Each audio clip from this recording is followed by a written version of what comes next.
자, 성도님들, 레위기로 왔습니다.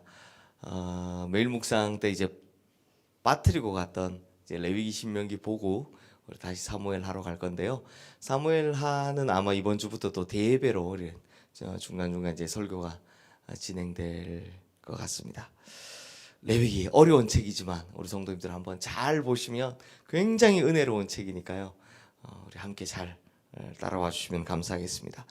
레위기에 보면 먼저 5가지의 제사 예법이 앞에 1장부터 5장까지 쭉 소개가 되죠. 이걸 레위기의 5대 제사라고 하는데 이 5대 제사가 뭐냐? 번제, 소제, 화목제, 속죄제, 속건제, 이렇게 5개입니다. 뭐 각 제사마다 다 사실은 심오한 의미들이 있고 그 안에는 중요한 신앙적인 의미들이 담겨져 있는데요.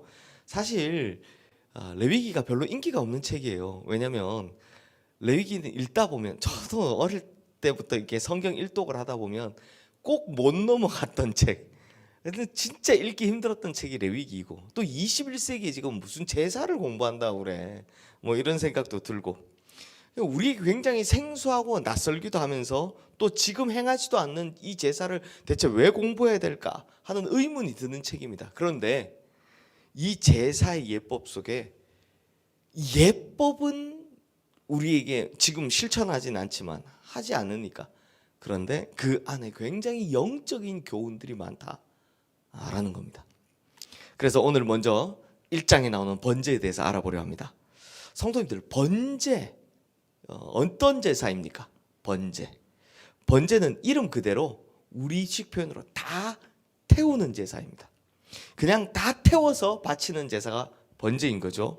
그런데 이 번제를 성도님들 히브리어로 보면 뜻이 뭔지 아십니까? 히브리어로 보면 올라입니다. 올라.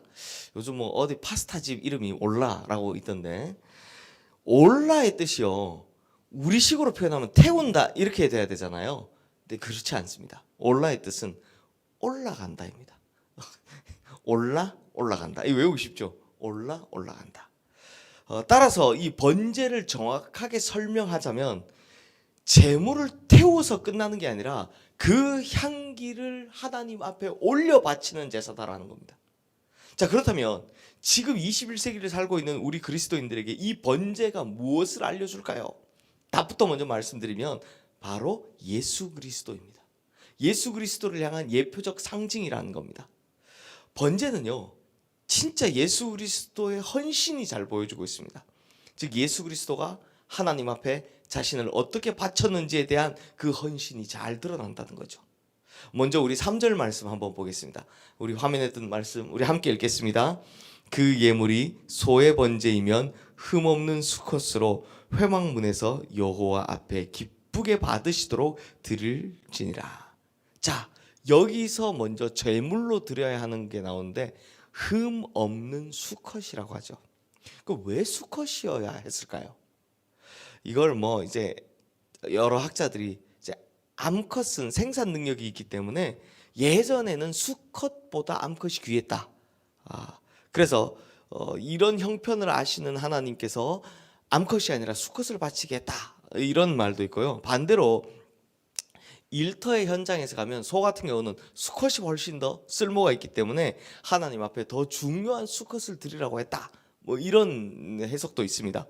그런데 성도님들, 제가 볼 때는 수컷이냐 암컷이냐 이게 중요한 게 아니라 실제 중요한 건 따로 있습니다. 이게 뭐냐? 흠 없는 이라는 말입니다. 흠이 없어야 된다는 겁니다. 속죄 제물은 뭐가 없어야 된다? 흠이 없어야 된다. 속죄 제물은 우리식 표현을 하면 죄가 없어야 한다는 겁니다.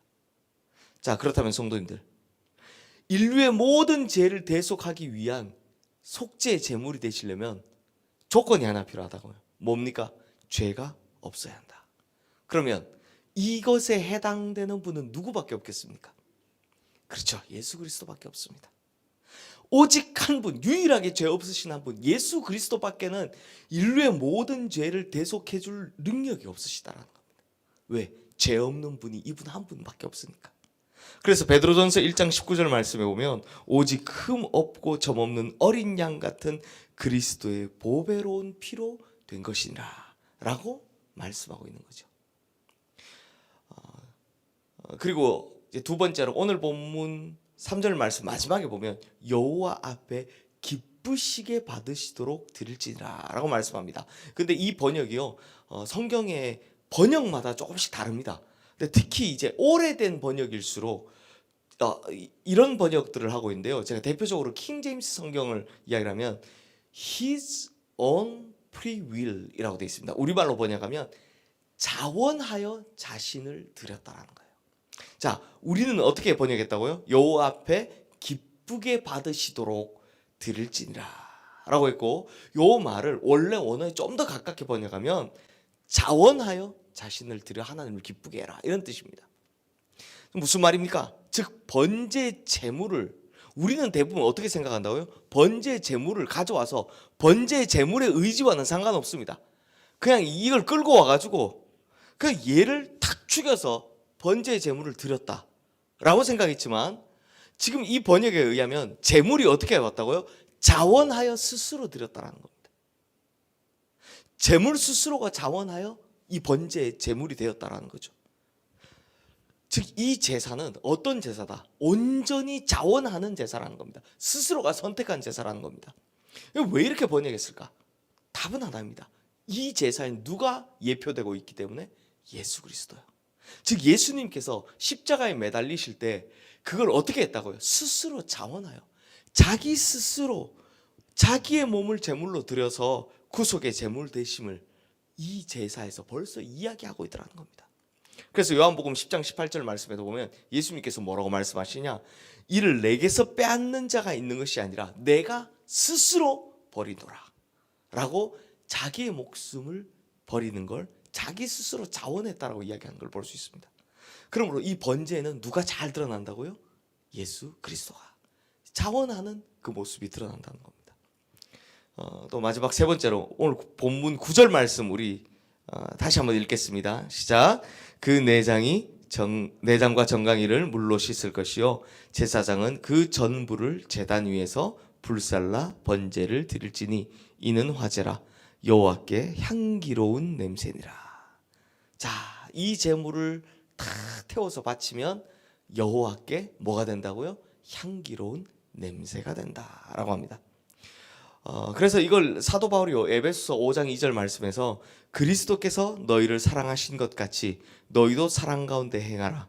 그는 우리를 위하여 자신을 버리사 향기로운 제물과 희생 제물로 하나님께 드리셨느니라 라고 말씀합니다. 즉 인류의 죄를 속죄하기 위해서 자신의 몸을 희생하여 드리셨던 예수님의 그 모습, 그것이 바로 하나님께 아름다운 향기 제사가 되었다라는 거죠. 사랑하는 성도님들, 이렇게 번제 하나만 봐도 예수 그리스도가 계속 보입니다. 신약과 이렇게 계속 맞춰집니다. 그래서 우리가 이 레위기 제사를 보는 동안 계속 누가 보일 겁니까? 예수 그리스도가 보이게 될 겁니다. 근데 성도님들 정말 신기하지 않습니까? 저는 이게 생각하면 생각할수록 신기합니다. 왜냐하면 예수님 오시기 2000년 전에 기록된 책이 레위기입니다. 근데 당시에는요, 그 누구도 예수님이 오실 거라고 아무도 생각하지 못했습니다. 예수님에 대해서 알지를 못했습니다. 이때 당시에는 뭐 구세주가 올 거다 뭐 이런 생각 자체가 없었습니다. 그런데 그 2000년 전에 하나같이 오실 예수 그리스도에 대한 예표로 이 제사의 책이 기록되었다는 겁니다. 그러니까 성도님들, 성경은 진짜 하나님 말씀이 맞죠.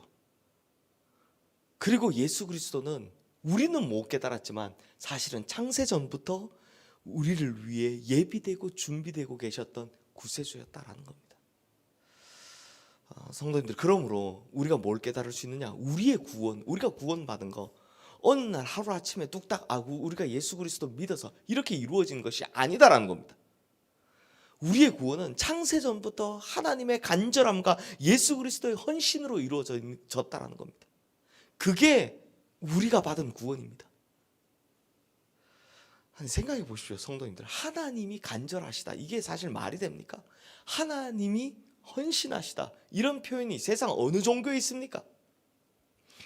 어디에서도 찾아볼 수 없는 겁니다. 그런데 그 하나님의 간절함과 하나님의 헌신으로 바로 우리가 구원받았습니다. 우리가 이것을 은혜라고 하는 겁니다. 그러니까 은혜, 말이 쉬워 은혜 이게 아니라 이게 진짜 은혜다라는 겁니다. 그러므로 우리 성도님들, 은혜는 묵상하면 묵상할수록 감사하죠. 그러므로 오늘 이 새벽 정말 창세전부터 이 4천년, 지금으로부터 4천년 전부터 사실은 구원을 예비하고 계셨던 그 하나님의 은혜, 나의 구원을 예비하고 계셨던 그 하나님의 은혜를 깊이 묵상하며 감사하게 되는 이 새벽 되시기를 주님의 이름으로 축원합니다.